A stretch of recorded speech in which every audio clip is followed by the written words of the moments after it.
Greetings, fellow test subjects. Test subject 1337 here for Aperture Gaming.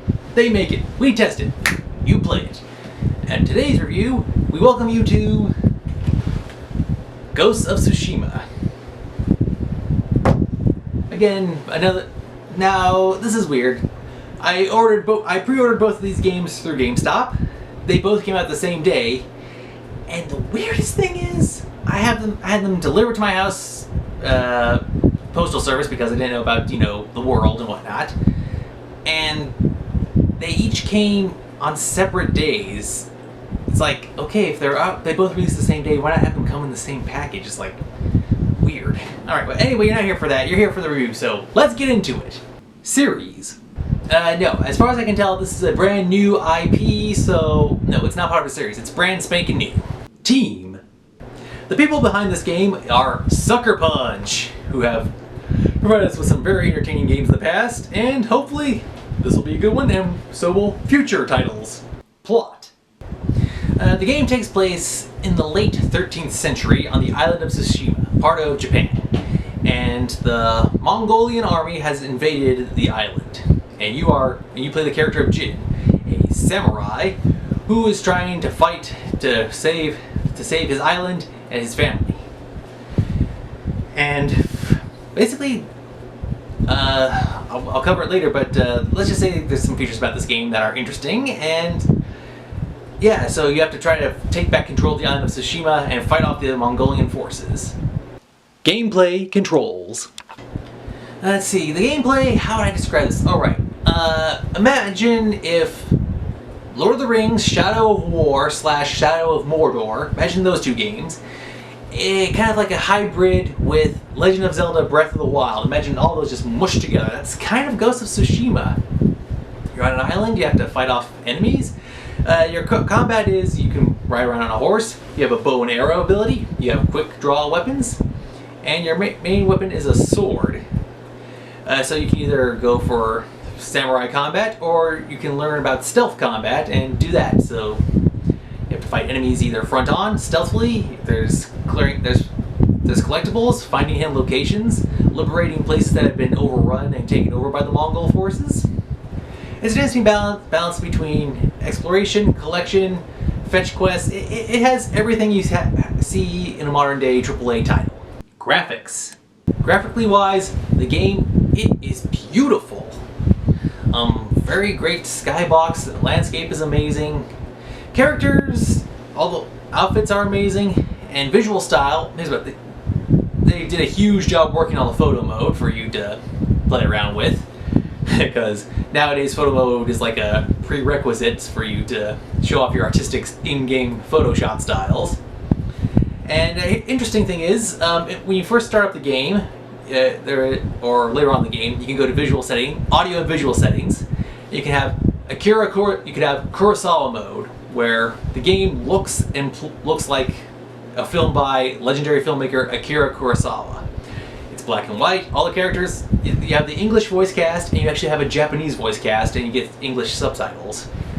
So that's pretty cool how they're much level of respect for the filmmaker. That's impressive. Yes, and now, interesting thing about the visuals, I asked one of my friends about this game. I asked, is this like since they're talking about going from samurai to ninjas, is this the birth of ninjutsu? He says no one really knows when and where ninjutsu first started, so that, but so this is like the Hollywoodized, the entertainment-wise version of where it started. The Khan is in fact related to the other two Khans, Genghis Khan and whatnot, but for creative licensing purposes, that's why he's here on this island. Now for me, visually, I do not have the best grasp of the history of the culture for Tsushima, but my friend, he says that the armor and the weapons, even though this game takes place in the late 13th century, he says the armor and weapons are from different periods, so I'm like, oh, that seems a little weird. But to the layman like me, I don't know, but still, the game is enjoyable and still looks really good. Audio. Going back, like I said, so for the audio, like I said, you can have it as a Japanese voice actor cast for, Akira Kurosawa. The music is very good. It is like watching a samurai film. And yeah, let's see. The audio is great for like the combat, bow and arrows, clanging of swords. There's flute music you can play at some points, which affects the game also. But yeah, everything sounds really great. Multiplayer. No, the game, it is not multiplayer. DLC. I am fairly certain there is going to be DLC for this game. For starters, depending on where you order it from, like you may get a pre-order bonus. I just got the launch edition.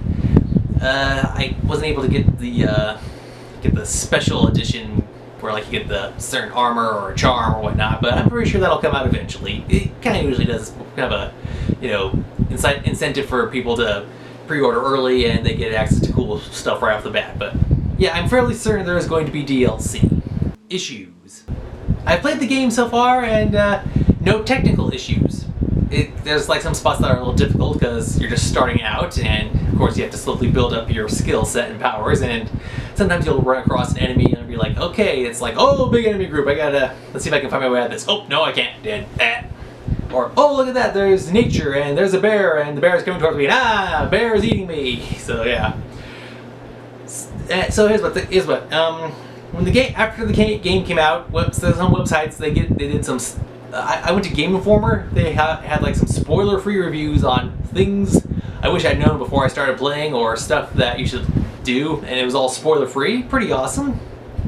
So, like, the level of difficulty depends on how you play it, but no, I haven't had any technical-related issues. And as I said, aside from my friend telling me that the armor and the weapons were kind of off from the period, like I said, I legitimately have no complaints about this. Nope, no technical issues. Buy, rent, or pass. The game is fun, and as I said, it reminds me of like Lord of the Rings, Shadow of Mordor, Shadow of War meets Legend of Zelda Breath of the Wild. Yeah, you collect stuff to upgrade your equipment, you ride around, you free places, great story, great characters. Very interesting, it draws you in. Overall score. I am proud to give Ghost of Tsushima a solid 10 out of 10. That's all the time we have for this review. Thank you for watching. Until next time, this has been Test Subject 1337 saying thank you for watching, and as always, game on.